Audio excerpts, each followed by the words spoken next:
Jumpa kembali di MT Generate Inspiration of Life. Pagi ini saya mau coba sharingkan teman-teman dengan temanya mematikan pikiran dan perasaan serta kehendak diri sendiri dengan menghidupkan firman dan roh Tuhan akan dimuliakan oleh Tuhan. Dari Filipi pasal 2 ayat 1 sampai 11 dan Filipi pasal 2 ayat 12 sampai 30.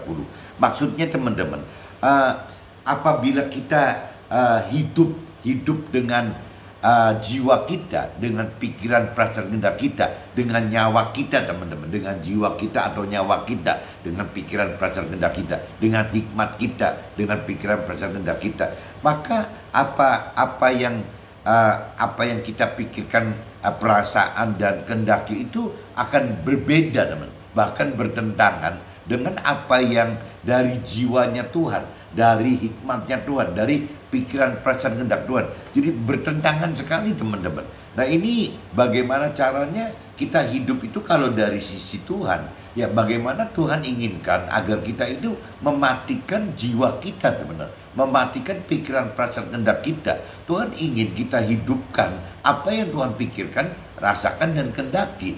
Apa yang dari jiwa Tuhan, apa yang dari hikmat Tuhan, itu semua teman-teman tertera di dalam firman Tuhan gitu. Jadi kalau kita menghendaki ingin mengetahui, ingin mengerti apa sih yang Tuhan pikirkan, apa sih yang Tuhan rasakan, dan apa sih yang Tuhan kehendaki, itu tidak bisa jauh teman-teman dari dasar dari perintah dan peraturan firman Tuhannya teman. Jadi kalau kita tidak mengenal akan firman Tuhan, tidak mengerti akan firman Tuhan, sama saja teman. Kita itu berarti tidak mengenal dan tidak mengerti ya hikmatnya Tuhan, jiwanya Tuhan gitu. Ya ini bagaimana caranya kita hidup sesuai dengan kehendak, pikiran, perasaan, kehendak Tuhan itu. Yang jelas nggak mungkin kalau tanpa pengenalan dan pengertian akan firman Tuhan teman. Nah ini yang mesti kenapa Tuhan tekankan bagi kita itu bagaimana hidup itu adalah mencari Tuhan secara pribadi, mencari kebenaran firman Tuhan itu yang seperti di Matius pasal 6 ayat 33 itu. Ya maksudnya itu teman-teman, supaya hidup kita ini tidak meleset gitu, tidak menyimpang dari apa yang Tuhan rancang dan kehendaki teman-teman.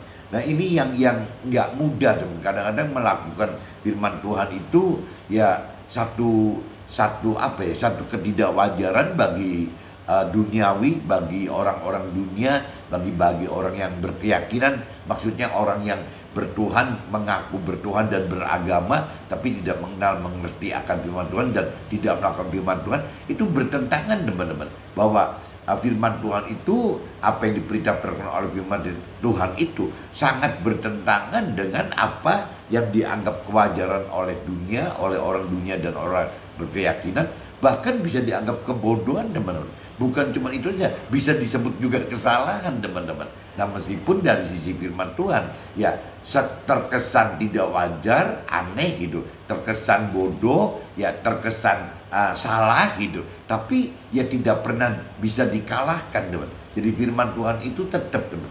Dari apabila kita benar-benar dari hati kita mengasihi Tuhan gitu, apabila dari hati kita memang taat kepada Tuhan dan percaya kepada Tuhan, ya rasanya kita tetap ujungnya akan dimenangkan teman. Tidak mungkin dikalahkan. Kenapa? Karena kembali lagi ya Tuhan, firman Tuhan itu adalah jalan kebenaran yang kekal gitu. Dengan roh Tuhan itu yang dihidupkan untuk bisa melakukan firman Tuhan itu, kita butuh menghidupkan roh Tuhan itu. Nah roh Tuhan itu adalah kuasa supranatural yang dari Tuhan ya, untuk tidak mungkin bisa dikalahkan oleh kekuatan manapun juga teman. Ya teman, kembali lagi teman-teman, kita mesti belajar hidup gitu total ya, melakukan firman Tuhan dengan ya caranya begitu, melakukan firman Tuhan dengan kekuatan dari ya roh Tuhan tadi teman-teman. Jadi kita harus hidup di jalan firman Tuhan dan kita harus menghidupkan roh Tuhan.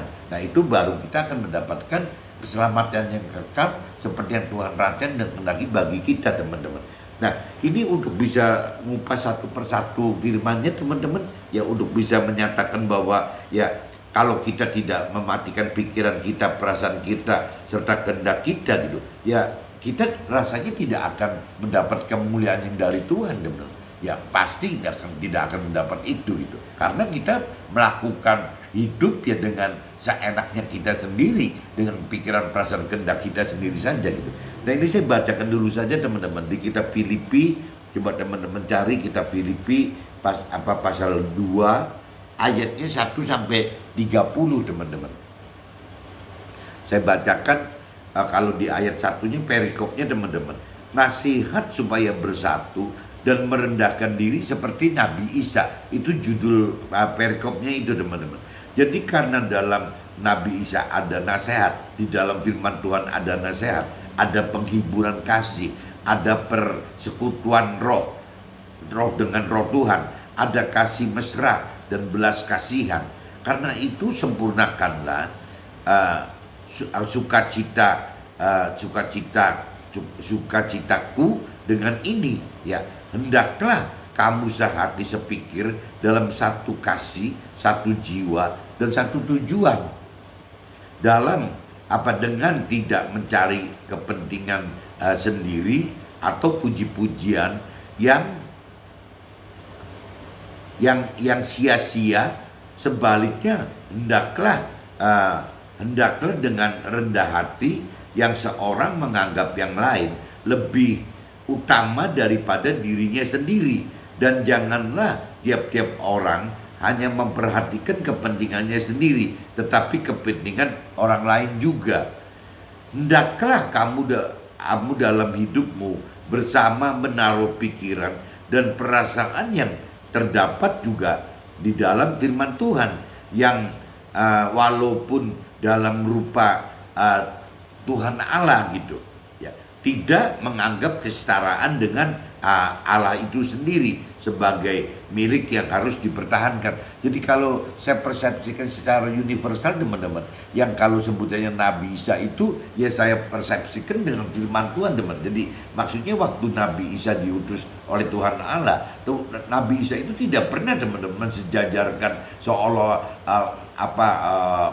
sombong-sombong gitu, yang menyatakan diri bahwa dia adalah utusan Allah yang harus dihargai. Tidak teman-teman. Jadi Nabi Isa ya diutus Tuhan Allah dengan menyamakan diri sebagai manusia pada umumnya saja gitu teman-teman. Itu kelebihan Nabi Isa seperti itu teman-teman, yang walaupun dalam rupa Allah gitu kan, yang diutus oleh Tuhan Allah gitu, tidak menganggap kesetaraan dengan Allah gitu sebagai milik yang harus dipertahankan, melainkan telah mengosongkan dirinya sendiri dan mengambil rupa seorang hamba dan menjadi sama dengan manusia. Ini maksudnya waktu cerita Nabi Isa diutus ke dalam dunia teman-teman. Nabi Isa itu tidak menyombongkan diri gitu, meninggikan diri sebagai utusan Tuhan Allah. Tidak teman. Jadi dia tetap menganggap diri dia sebagai hamba dan sebagai manusia pada umumnya gitu teman-teman.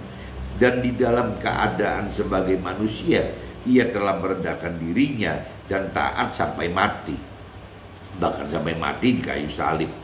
Itulah sebabnya Allah sangat meninggikan dia dan mengaruniakan kepadanya nama atas segala nama, supaya dalam nama Nabi Isa bertekuk lutut segala yang ada di langit dan yang ada di atas bumi dan yang ada di bawah bumi gitu, dan segala lidah mengaku bahwa ya firman Tuhan ya adalah ya Tuhan Allah gitu. Firman Tuhan adalah Tuhan Allah dan bagi kemuliaan Tuhan Allah sendiri gitu. Jadi intinya itu teman-teman. Jadi kalau bicara secara firman Tuhan, secara Tuhan, ya apabila kita ingin lebih mengenal Tuhan Allah, ya kita kembali lagi harus mengenal firman Tuhan Allah teman-teman. Karena di dalam firman dan di Tuhan katakan bahwa firman Tuhan Allah adalah Tuhan Allah adalah firman Tuhan Allah gitu. Jadi bolak-balik ya isinya gitu teman-teman.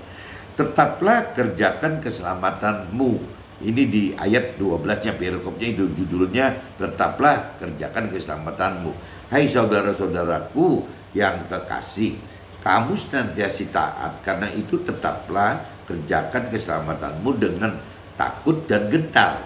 Ya, bukan saja seperti waktu aku masih hadir, tetapi terlebih pula sekarang waktu aku tidak hadir, karena Allah lah yang mengerjakan di dalam kamu, baik kemauan maupun pekerjaan yang menurut kerelaannya.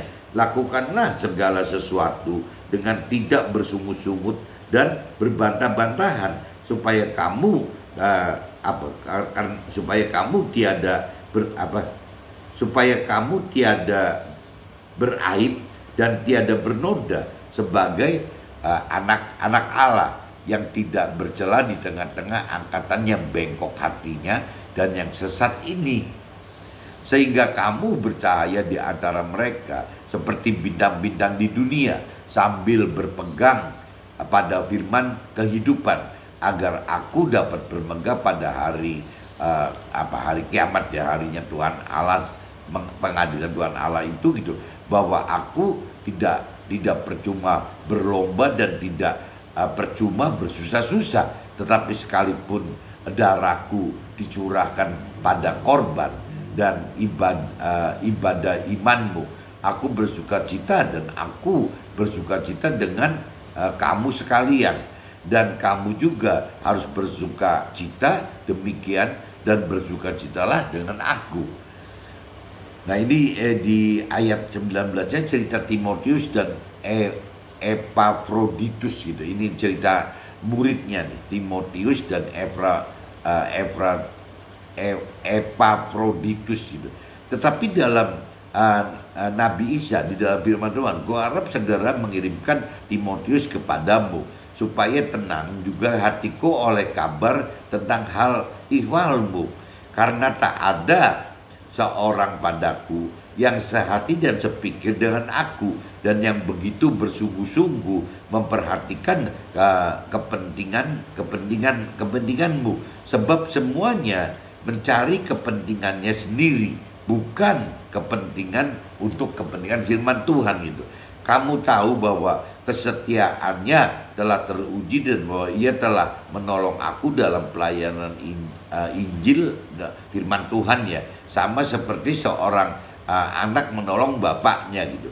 Dialah yang kuharap untuk kukirimkan dengan segera, sesudah jelas bagiku bagaimana jalannya perkaraku. Tetapi dalam Tuhan aku percaya bahwa aku sendiri pun akan segera datang. Ini cerita mengharapkan kehadirannya Timotius, teman-teman.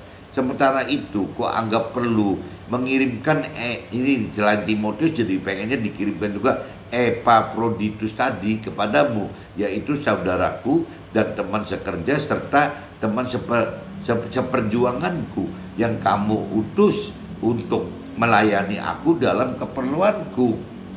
Karena ia sangat rindu kepada kamu sekalian, dan susah juga hatinya sebab kamu mendengar bahwa ia sakit. Sebab kamu mendengar bahwa ia sakit, memang benar ia sakit dan nyaris mati.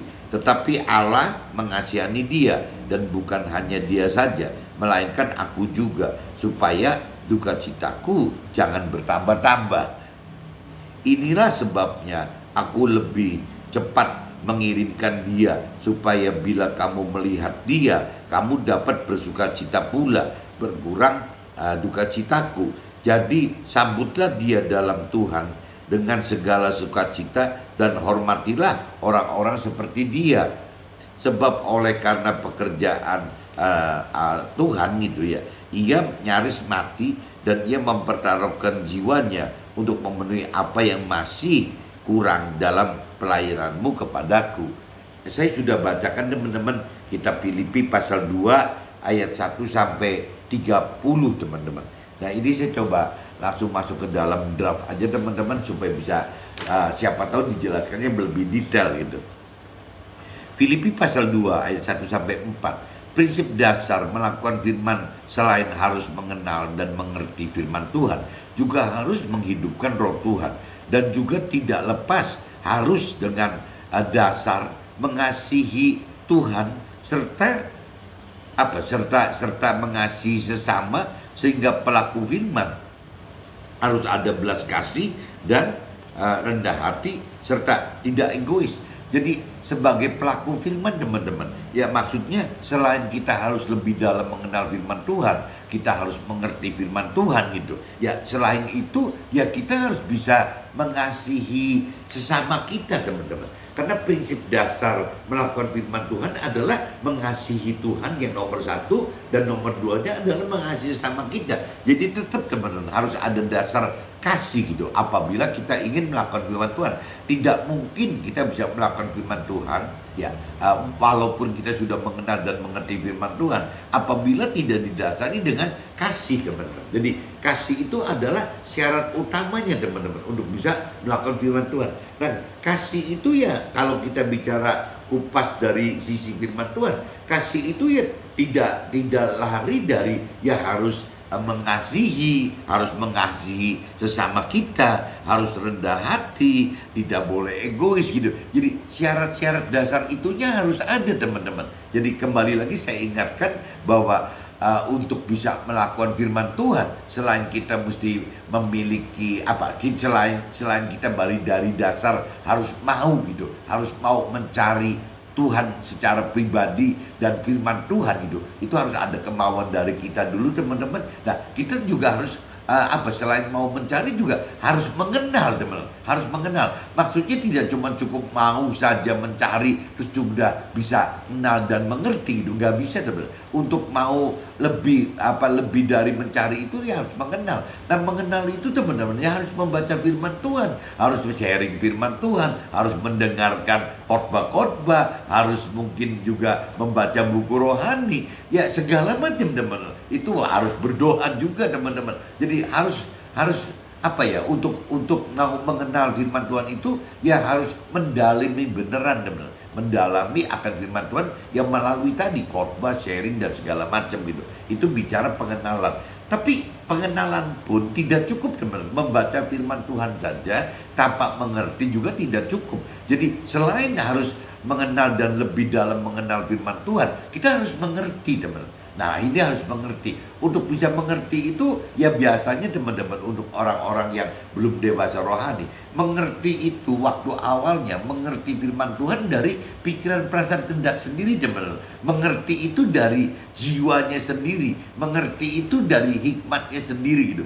Nah sebenarnya tidak apa-apa teman-teman kita mengerti itu ya waktu kita belajar pertama mengerti juga kadang-kadang dari dasar mengerti itu dari mentor rohani dan rohaniawan yang mengajarkan kita akan pengenalan dan pengertian akan firman Tuhan. Ya nggak apa-apa teman-teman. Nah pengenalan pengertian yang dari mentor rohani dan rohaniawan itu kan tetap dari manusia teman. Berarti hikmat waktu awal untuk mengerti itu tidak apa-apa. Ya istilahnya kita dapat dari pengertian kita sendiri atau pengertian dari teman senior, ya teman rohani yang lebih senior gitu, atau bisa juga dari mentor rohani, atau bisa juga dari rohaniawan. Tidak apa-apa teman. Jadi pengertian waktu awal-awal itu ya kita mengerti firman Tuhan dari hikmatnya manusia, itu tidak apa-apa. Tapi begitu kita kalau rindu teman terus merenungi firman Tuhan siang dan malam seperti yang firman katakan, lama-lama Tuhan bukakan teman bahwa untuk bisa mengerti firman Tuhan dari bukan hikmat manusia gitu, bukan dari yang tadi dari kita sendiri atau dari teman rohani yang lebih senior atau dari mentor rohani atau dari rohaniawan. Firman Tuhan apabila kita terus mencari merenungi siang dan malam akan membuka pengertian bahwa untuk mengerti firman Tuhan ternyata tidak cukup teman-teman untuk bisa mengerti dari hikmat manusia, tapi harus bisa mengerti dari hikmatnya Tuhan gitu. Nah untuk bisa mengerti dari hikmat Tuhan, dari jiwa Tuhan, tidak ada jalan lain teman-teman. Kita harus menghidupkan roh Tuhan yang ada di dalam kita gitu. Ya, kalau kita tidak menghidupkan roh Tuhan di dalam kita, akhirnya pengenalan dan pengertian firman Tuhan selalu teman-teman akan dibawa oleh pikiran perasaan kehendak kita atau oleh hikmatnya kita sendiri. Nah ini bedanya di sini teman. Apabila kita sudah benar-benar dewasa rohani, kita akan tahu bahwa untuk mengenal dan mengerti firman Tuhan itu harus menghidupkan roh Tuhan. Tanpa firman Tuhan dan tanpa roh Tuhan rasanya susah teman untuk bisa berani melakukan firman Tuhan. Jadi untuk bisa untuk berani melakukan firman Tuhan ya sama aja teman-teman. Kalau tidak ada roh Tuhan gitu yang memberi pengenalan dan pengertian akan firman Tuhan, kita ragu teman-teman. Kita ragu untuk melakukan firman Tuhan karena kembali lagi ya, pelaku firman Tuhan itu seolah-olah menghadapi hal-hal yang tidak wajar, teman-teman. Bahkan bisa dianggap bodoh, bahkan bisa disebut kesalahan, teman-teman. Nah, ini konsekuensi kita melakukan firman Tuhan itu kalau tidak dengan ada kekuatan support di pinggir kita, kekuatan di dalam kita yang berupa roh Tuhan tadi, rasanya tidak mampu, teman-teman, untuk melakukan firman Tuhan. Maksudnya seperti itu, teman-teman. Jadi untuk melakukan firman Tuhan itu memang syaratnya tidak cuma cukup mengenal mengerti akal firman Tuhan, bukan cuma cukup menghidupkan roh Tuhan, tapi tetap dengan dasar memang kita mengasihi Tuhan gitu. Ya, kita mengasihi sesama kita sehingga tidak bisa egois, tidak bisa sombong gitu. Ya demi ya kasih kita kepada Tuhan Allah, yang Tuhan Allah perintahkan kita juga harus mengasihi sesama kita, teman-teman. Jadi di Filipi pasal 2 ayat 1 sampai 4 maksudnya seperti itu, teman-teman. Filipi pasal 2 ayat 5 sampai 8, melakukan firman Tuhan harus hidup dengan pikiran dan perasaan yang terdapat dalam firman Tuhan. Kita harus mau dan mampu kosongkan diri dengan mematikan jiwa kita dan menghidupkan jiwa Tuhan dan hikmat Tuhan yang dari firman Tuhan gitu. Dimana butuh proses sampai jiwa kita mati permanen, jadi mati selamanya, teman. Jadi untuk sampai bisa melakukan firman Tuhan, teman, kalau tanpa ada pengertian firman Tuhan dari hikmatnya Tuhan itu, dari pikiran perasaan kita, itu tidak mungkin, teman. Tidak mungkin kita akan mengenal, tidak akan mampu mengerti, dan tidak akan mampu melakukan firman Tuhan, teman-teman. Jadi kita harus benar-benar terus dari apa ya, proses bertumbuh untuk makin mengenal lebih dalam untuk mampu mengerti, lebih mengerti dan lebih mengerti, dan juga lebih berani, teman, lebih berani untuk melakukan firman Tuhan, teman. Nah, ini caranya, teman. Apabila kita tidak mematikan mematikan jiwa kita, tidak mematikan pikiran, perasaan, kehendak kita, rasanya nggak mungkin, teman-teman. Jadi kita harus mematikan hikmat kita dulu, kita harus mematikan jiwa kita. Kalau di firman Tuhan katakan, teman-teman, jiwa yang ada firman Tuhan katakan, siapa yang memperkan nyawa, ya berarti ya akan mati gitu. Tapi kalau siapa yang tidak memperkan nyawa, malah akan hidup. Nah, nyawa di sini maksudnya, teman-teman, sama dengan jiwa. Jadi kalau kita bicara tubuh, jiwa, dan roh, kalau cerita manusia pada manusia itu diciptakan oleh Tuhan bukan cuma 2 unsur, teman, tapi ada 3, binatang dan makhluk lain, teman. Diciptakan hanya dengan 2 unsur, tubuh dan jiwa. Tapi hanya manusia, teman, satu-satunya makhluk di jagat raya ini yang memiliki unsur roh, unsur ketiga, teman-teman. Nah, unsur roh ini yang kadang-kadang banyak manusia yang tidak tahu, teman. Banyak orang yang tidak tahu. Ya, kalau kita tidak mengenal lebih dalam, tidak mampu mengerti firman Tuhan, kita tidak mengerti bahwa kita ini adalah manusia roh gitu. Manusia roh itu tidak bisa tinggal di dunia ini, teman-teman. Karena manusia roh itu sifatnya kekal gitu. Jadi kalau sampai manusia roh mau tinggal, ya pasti di akhirat yang kekal. Nah, tinggal pilihannya kan surga atau neraka, cuman itu. Tapi yang jelas manusia roh, manusia kita ini tidak bisa tinggal di dunia ini, teman-teman. Cuman memang iblis rancang dan kendaki, dan iblis membuat seolah-olah terkesan bahwa ya manusia itu yang benar itu tinggal di dunia ini gitu. Karena manusia itu hidupnya sekarang, bukan nanti. Nah, sedangkan Tuhan berpikirnya kebalik, teman-teman, bahwa kita ini mesti persiapan untuk hidup di alam kekekalan. Kenapa? Karena kalau bicara di dunia yang fana ini, yang ditargetkan, dirancangkan oleh si iblis, sifatnya kan sementara, teman-teman. Cuman 70-80 tahun atau maksimal 120 tahun. Sedangkan yang Tuhan maksud hidup kita sebagai manusia roh itu bukan di dunia fana ini. Kita ini hidup di akhirat yang kekal, yang tidak berbatas dengan umur 70, 80 atau maksimal 120 tahunan gitu. Nggak ada batas itu, teman-teman. Nah, Tuhan pengen kita apabila kita ingin mendapatkan keselamatan dari Tuhan, itu tidak bisa tidak, teman-teman. Kita harus bisa ya mempersiapkan hidup kita ya dengan persiapan sampai masuk ke alam akhirat kekal nanti, teman-teman. Nggak bisa itu sih kata iblis yang biasanya iblis katakan ya ditanamkan dalam pengenalan pengertian akan orang-orang dunia atau orang berkeyakinan, seolah ditimbulkan kesan bahwa oleh si iblis gitu, ditimbulkan kesan bahwa kalau bicara urusan akhirat nanti saja, bukan sekarang gitu ya, nanti saja. Toh nyata-nyata sekarang manusia itu kan hidup di dunia ini, jadi nggak bisa gitu ya, masa kita hidup di dunia ini harus tidak napak bumi, tidak napak dunia gitu. Banyak teman-teman orang yang berkeyakinan, orang dunia dengan pola pikir seperti itu gitu. Jadi ya tidak bisa hidup itu hanya dengan dasarnya cuman sebatas mikir di dunia ini teman-teman. Ini jadi di Filipi pasal 2 ayat 5 sampai 8 maksudnya seperti itu teman. Jadi untuk bisa melakukan firman Tuhan kita harus bisa mematikan unsurnya kita dulu teman-teman. Ini kita lanjut ke Filipi pasal 2 ayat 9 sampai 11 teman-teman. Filipi pasal 2 ayat 9 sampai 11 teman-teman, dari sisi Nasrani gitu.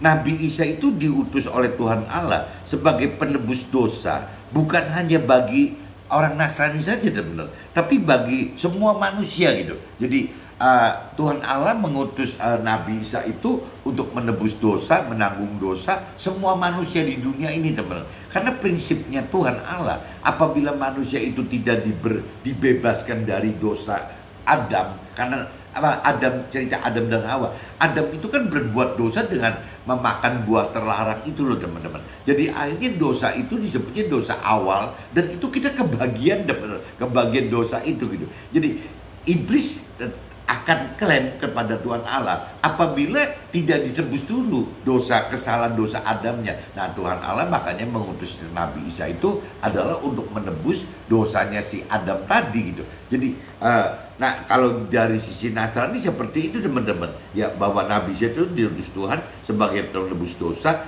bukan hanya bagi Nasrani saja, tapi bagi semua manusia. Dan sebagai selain penebus dosa, Nabi Isa juga dipakai sebagai pengajar gitu, pengajar ya firman Tuhan gitu ya, karena Tuhan mengajarkan umatnya itu gitu ya melalui ya Nabi Isa ini gitu, bagaimana untuk mengajarkan, bagaimana menuntun, bagaimana untuk menjelaskan gitu ya tentang firman-firman Tuhan, tentang perintah dan peraturan Tuhan Allah teman-teman. Ya itu yang ya waktu itu kan kalau cerita Nabi Isa mengajarkan dalam arti kata ya Tuhan Nabi Isa mengajarkan firman Tuhan Allah itu dalam bentuk lisan teman-teman, diucapkan secara lisan. Nah cuman waktu Nabi Isa itu wafat, sebelum wafat Nabi Isa dengan murid-muridnya dan murid-muridnya juga disertai oleh Roh Tuhan gitu loh, itu membuat ya firman Tuhan yang secara tertulis itu teman-teman. Jadi kalau buat kita gitu ya, Nabi Isa itu selain menebus dosa juga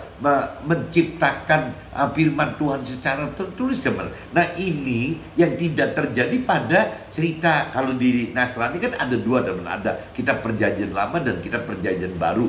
Ya waktu tokoh-tokoh di kitab perjanjian lama gitu, tokoh-tokoh Tuhan nih di kitab perjanjian lama itu tidak ada teman-teman, tidak ada pegangan firman Tuhan seperti eranya kita sekarang gitu. Eranya kita sekarang punya pegangan firman Tuhan. Ya untuk orang-orang yang Nasrani pegangannya Alkitab gitu. Untuk orang-orang teman-teman dan keluarga saya yang di Muslim pegangannya Al-Quran gitu kan. Nah teman-teman saya yang dan keluarga saya yang di Konghucu ya sama aja teman-teman. Yang di data di Buddha ya pasti pegangannya nabi masing-masing gitu teman.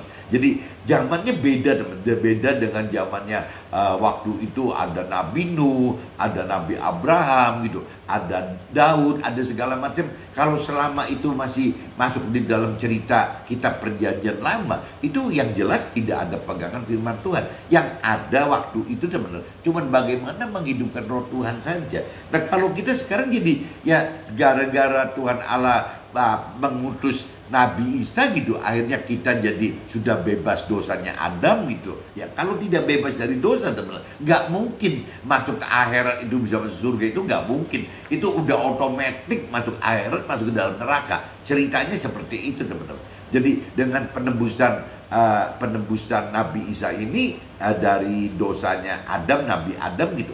Nah akhirnya kita mempunyai satu paspor gitu untuk bisa mendapatkan keselamatan di akhirat kekal. Cuman kan ada syarat teman-teman. Jadi tidak istilahnya cuma ditebus jadi pasti bisa masuk ke dalam surga di akhiratnya. Tidak teman-teman. Tetap ya cuma bisa masuk ke dalam akhirat. Nah pilihannya surga atau neraka ya adanya di perbuatan kita di dunia ini. Meskipun yang dikatakan iblis itu menselamurkan cerita ini gitu, seolah-olah menimbulkan kesan ya kalau cerita akhirat nanti aja setelah kita meninggal dunia, cerita akhirat. Bahkan iblis kadang-kadang teman-teman membuat kita manusia terlena untuk memikirkan tidak ada akhirat teman-teman. Jadi hidup itu ya iblis rancang kendaki ya untuk menipu manusia itu ya seolah habis di dunia ini teman-teman. Makanya banyak orang dunia, orang berkeyakinan tidak pernah tahu setelah kematian di dunia ini apa tuh, nggak ada. Dianggapnya ya berakhirnya ya ada di dunia ini gitu. Padahal kalau menurut versi firman Tuhan, kalau kita mengaku percaya Tuhan, kita taat kepada Tuhan, kita mengasihi Tuhan, itu awal kematian kita di dunia ini adalah awal kebangkitan kita hidup di dunia yang kekal. Ini jadi beda sekali teman. Kenapa kok bisa orang cuma berpikir ya hidup itu cuma di dunia fana ini, padahal firman-Nya tidak mengatakan begitu teman. Nah ini kembali lagi, orang yang berpikir seperti ini pasti orang yang tidak mengenal, tidak mengerti akan firman Tuhan. Meskipun ya tetap berargumentasi bahwa saya mengenal Tuhan, saya mengenal firman Tuhan gitu. Saya sudah mengerti akan apa yang Tuhan perintah peraturkan. Saya sudah mengerti akan firman Tuhan. Tapi dalam realitanya teman, kalau selama pola pikirnya bahwa hidup itu adalah yang terpenting di dunia ini, bahkan nanti urusan akhirat nanti saja mikirnya gitu, bukan sekarang, bukan perlu dipersiapkan sekarang. Itu tanda-tanda orang yang berkeyakinan ya karena yang tadi beragama, bertuhan tapi salah teman-teman. Pengenalan pengertian akan firman-Nya salah gitu. Ya salah besar apabila ada orang yang menganggap bahwa yang terpenting itu adalah hidup di dunia sekarang ini gitu. Salah teman. Karena firman Tuhan tidak pernah menganjurkan itu. Firman Tuhan menganjurkannya bahwa hidup yang benar di dunia ini adalah hanya melakukan firman Tuhan.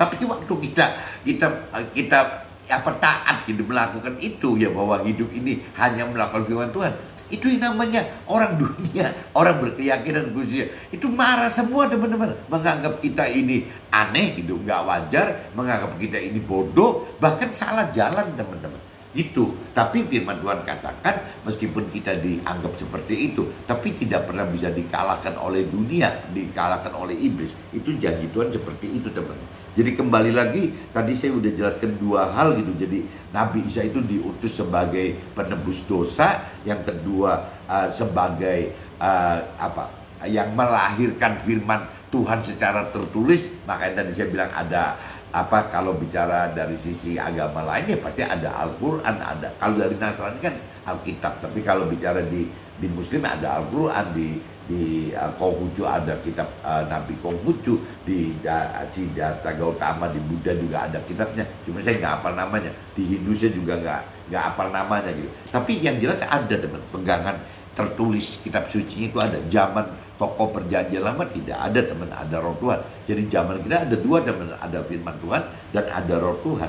Nah ini teman-teman yang ketiganya gitu, Nabi Isa dari sisi Nasrani gitu. Dikatakan di sini bahwa ya jadi kalau cerita tadi kan penebus dosa sebagai pengajar firman Tuhan yang hidup gitu ya, serta sebagai bukti nyata menghidupkan roh Tuhan teman-teman dalam keseharian kehidupannya, sehingga segala yang ada di langit dan ada di atas bumi serta yang ada di bawah bumi ya, yang menyatakan bahwa firman Tuhan adalah ya Tuhan Allah gitu. Jadi Tuhan Allah adalah firman Tuhan Allah, firman Tuhan Allah adalah Tuhan Allah gitu, bagi dan juga bagi kemuliaan Tuhan Allah gitu. Jadi kuncinya gitu teman. Jadi dari sisi Nasrani itu Nabi Isa itu ada tiga fungsi teman-teman, sebagai penebus dosanya Nabi Adam ya, bagi kita untuk kita bisa masuk ke dalam akhirat yang kekal dan diselamatkan. Yang kedua Nabi Isa itu sebagai waktu diutus itu sebagai pengajar gitu, pemberita kebenaran firman Tuhan secara lisan, tapi akhirnya Nabi Isa sempat atur murid-muridnya dan Roh Kudus gitu untuk bisa membuat firman Tuhan secara tertulis. Nah, yang ketiganya teman-teman, Nabi Isa itu seolah lapor kepada Tuhan Allah. Ya, Tuhan Allah apabila punya kehendak menyelamatkan manusia gitu, itu kalau sampai manusia itu Tuhan Allah hidupkan rohnya gitu di dalam roh kita, ya tidak akan mampu teman-teman. Jadi ada 3 yang Nabi Isa lakukan untuk kita, yaitu menebus dosanya Nabi Adam, yang kedua melahirkan firman secara tertulis, firman Tuhan secara tertulis, dan yang ketiganya yaitu kita jadi akhirnya oleh Tuhan Allah, roh Tuhan itu dihidupkan gitu. Ya memang Tuhan Allah sudah menghidupkan roh Tuhan gitu. Tinggal problemnya sekarang ya bagaimana seolah-olah intinya Nabi Isa lapor ke Tuhan Allah apabila manusia tidak bisa menghidupkan roh Tuhan gitu. Ya di dalam roh manusianya yang nggak mungkin yang bisa hidup teman-teman. Dan kalau sampai roh Tuhan tidak bisa hidup, tidak mungkin teman-teman yang namanya manusia bisa melakukan firman Tuhan. Bulak-baliknya gitu teman-teman. Makanya dalam kehidupan kita, apabila kita ingin mendapatkan selamat kekal dalam akhirat di dalam surga, itu tidak bisa tidak teman-teman. Kita harus menghidupkan firman Tuhan, dan kita juga harus menghidupkan roh Tuhan. Jadi kalau tanpa ada 2 itu yang dihidupkan, sulit teman-teman untuk bisa kita mendapatkan selamat kekal dalam surga gitu. Nggak bisa gitu. Nah, Filipi pasal 2 ayat 12-13, melakukan firman Tuhan dianggap ketidakwajaran dan kebodohan serta kesalahan gitu bagi orang dunia atau orang berkeyakinan, karena berbeda target dengan duniawi. Tetapi bagi kita yang percaya dan taat serta mengasihi Tuhan, kita tidak pernah dapat dikalahkan oleh karena kita hidup bersama roh Tuhan di jalan kebenaran firman Tuhan. Yaitu jaminan Tuhan seperti itu teman-teman. Meskipun kita dianggap nggak wajar, mungkin kita dianggap bodoh, kita juga dianggap kalah gitu, ya salah gitu, dan bakal kalah gitu. Tapi realitanya firman Tuhan katakan kita nggak mungkin bisa dikalahkan gitu. Kenapa? Ya karena balik lagi kita hidup di dalam kebenaran firman Tuhan, dan kita menghidupkan roh Tuhan gitu. Jadi nggak mungkin kita bisa dikalahkan. Itu jaminan Tuhan seperti itu teman-teman. Nah ini yang kadang-kadang orang dunia atau orang berkeyakinan kadang-kadang sangat berbeda dengan kita karena ininya teman-teman gitu. Karena orang yang berkeyakinan, khususnya kalau orang dunia, saya sering sharing kan susah ngomong ya. Kalau orang dunia itu kan tidak terlalu mikirkan, tidak terlalu peduli gitu. Ya akan ada Tuhan atau akan keberadaan Tuhan atau tidak ada gitu. Dia tidak terlalu peduli akan ada firman Tuhan atau tidak ada firman Tuhan, akan melakukan firman Tuhan atau tidak melakukan firman Tuhan. Orang dunia itu tidak terlalu peduli itu teman-teman. Jadi ya mungkin di dunia barat banyak sekali orang yang berpikir bebas seperti itu teman-teman. Meskipun kalau kita bicara di timur atau mungkin khususnya di Indonesia agak susah teman-teman. Karena begitu lahir aja ada Pancasila gitu, ada ketuhanan yang Maha Esa gitu.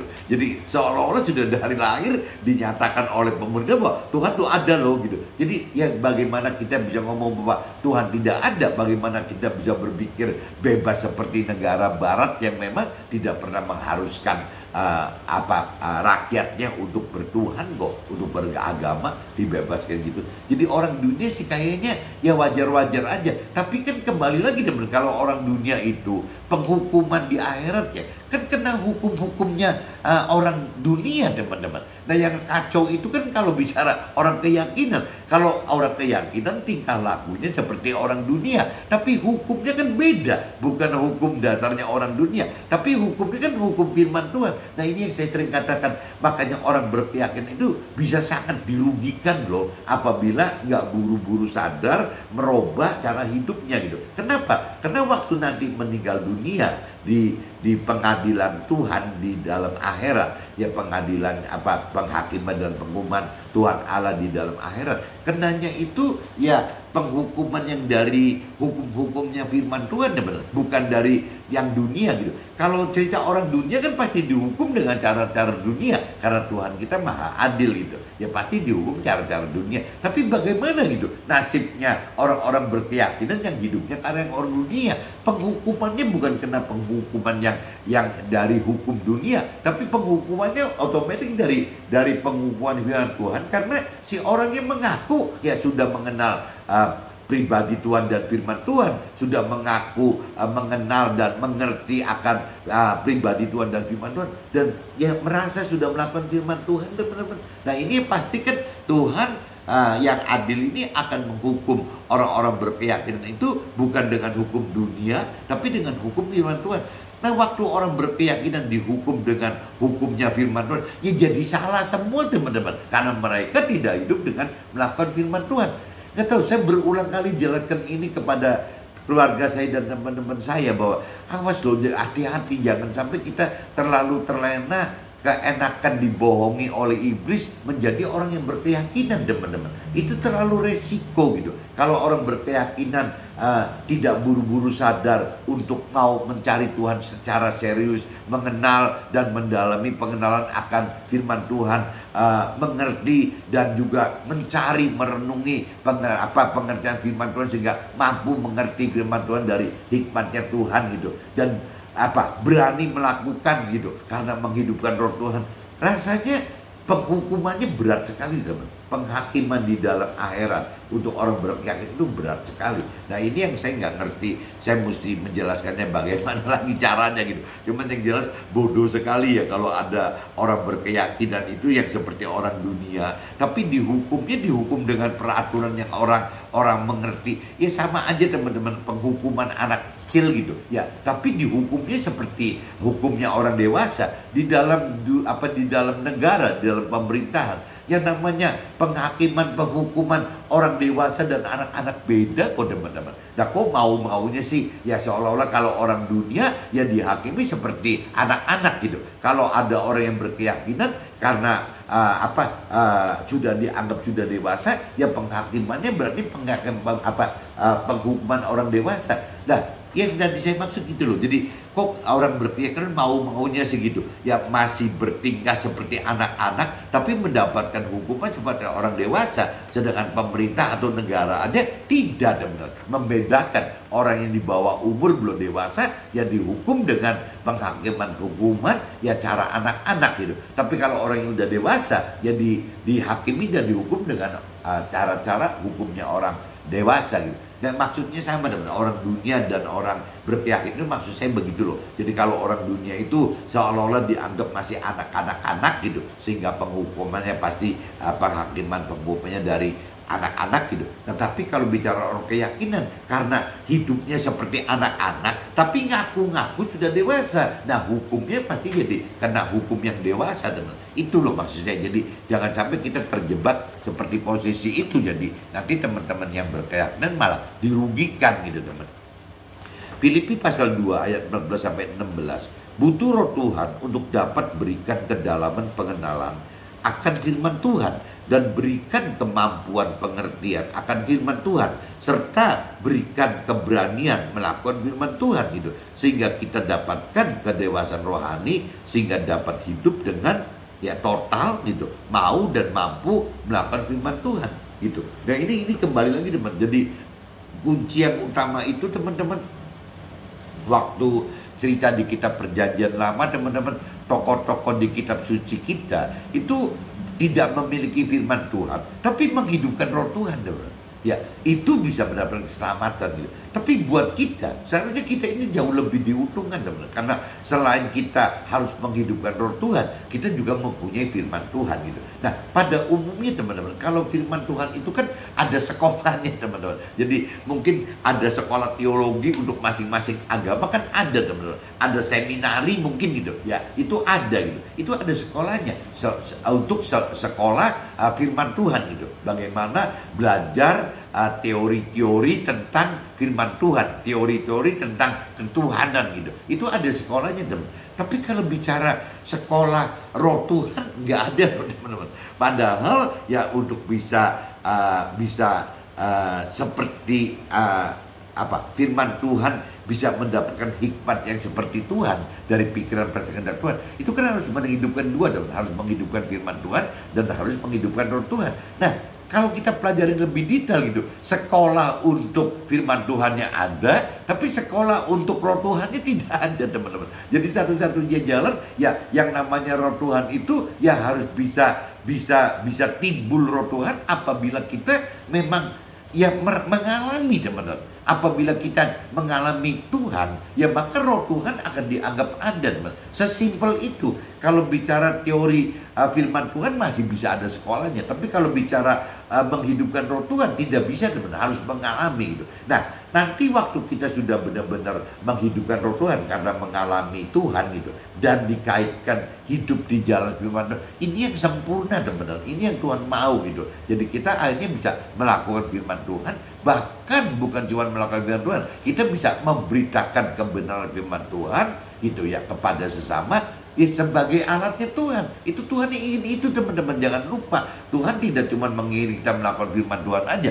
tapi Tuhan pengen kita menjadi alat Tuhan untuk memberitakan kebenaran firman Tuhan kepada sesama kita, agar sesama kita bisa melakukan firman Tuhan, teman-teman. Itu tujuan Tuhan seperti itu gitu. Nah, ini yang teman-teman harus sadar, bahwa ya untuk bisa seperti yang Filipi 2 ayat 14 dan 16 katakan, ya kita butuh menghidupkan roh Tuhan, teman. Tanpa menghidupkan roh Tuhan, kita tidak akan mampu gitu untuk bisa melakukan firman Tuhan, meskipun sudah mengenal, ya mengerti akan firman Tuhan. Harus menghidupkan firman Tuhan.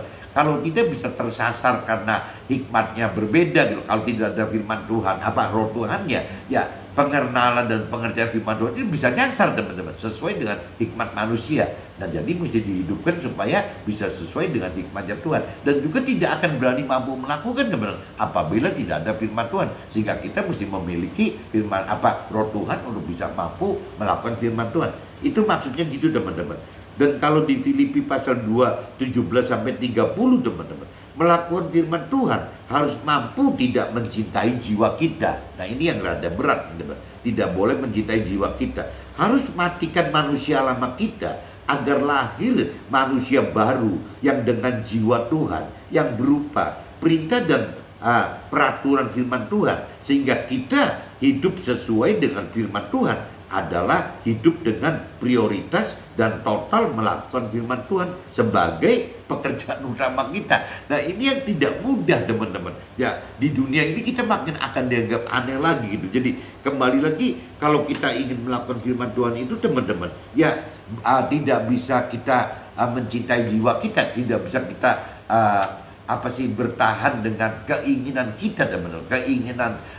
Kalau keinginan kita kan keinginan daging, teman, keinginan duniawi gitu. Ya, ini yang tidak bisa. Jadi kita mesti matikan jiwa kita mesti hidupkan jiwanya Tuhan gitu. Jadi kita harus hidup sesuai dengan keinginan, ya rancangan dan kehendak Tuhan, teman. Rancangan kehendak Tuhan itu yang berbeda dengan rancangan dan kehendak manusia gitu. Nah, ini yang bertentangan di sini, teman. Kita harus berani nggak matikan itu gitu. Dan nanti waktu pada akhirnya, teman-teman, bahwa yang namanya firman Tuhan itu menginginkan kita gitu, merancangkan dan menghendaki kita melakukan firman Tuhan dalam hidup kita di dunia ini, bukan urusan ributin duniawinya, teman-teman. Jadi yang diributkan Tuhan itu bagaimana kita, pekerjaan yang Tuhan tugaskan bagi kita itu bukan mengerjakan hal-hal duniawi, tapi pekerjaan kita gitu harus mengerjakan ya yang Tuhan kerjakan di dalam firman Tuhan, yang diperintahkan oleh firman Tuhannya, teman. Jadi apa sih pekerjaan yang Tuhan atur bagi kita? Yaitu ya seperti di kitab Matius pasal 6:33, carilah dahulu kerajaan Allah dan kebenarannya, baru yang lain di hal dunia baru Tuhan tambahkan. Berarti kan bukan istilahnya Tuhan merintahkan ya cari uang dulu, cari duniawi dulu, ya baru nanti cari Tuhan. Tidak, teman-teman. Tuhan kembali, bahwa Tuhan perintahkan bahwa ya lu harus melakukan firman Tuhan dulu gitu. Ya telah melakukan firman Tuhan, baru yang lain-lain hal duniawi Tuhan akan tambahkan. Jadi kalau dari sisi Tuhan itu dianggap aneh sekali, teman-teman, bahwa kok kayak gitu ya gitu. Kok benar-benar bertentangan dengan rancangan dan kehendaknya si duniawi. Rancangan kehendaknya duniawi lebih dekat-dekat sama dengan rancangan dan kehendaknya iblis gitu. Dan sama dengan rancangan kehendaknya si orang dunia. Dan sama juga dengan rancangan dan kehendaknya orang berkeyakinan, teman-teman. Nah, yang paling berat yang tadi saya ingetin, yang paling bahaya itu orang yang berkeyakinan, teman. Karena orang berkeyakinan itu apabila tingkah lakunya seperti orang dunia gitu, seperti anak-anak rohaninya gitu, tapi akan mendapatkan hukumnya itu hukum dewasa rohani, teman. Akan mendapatkan hukum yang dewasa sebagai orang-orang yang mengaku itu sudah mengenal dan mengerti akan firman Tuhan dan sudah melakukan firman Tuhan. Ini yang apa yang harus teman-teman hati-hati sekali. Mudah-mudahan pagi ini dengan saya sharingkan mematikan pikiran dan perasaan serta kehendak diri sendiri dengan menghidupkan firman Tuhan dan roh Tuhan, ya akan ya dimuliakan oleh Tuhan itu. Karena memang itu yang Tuhan rancang kehendaki bagi hidup kita di dunia ini, teman. Oke, teman-teman. See you. Bye-bye.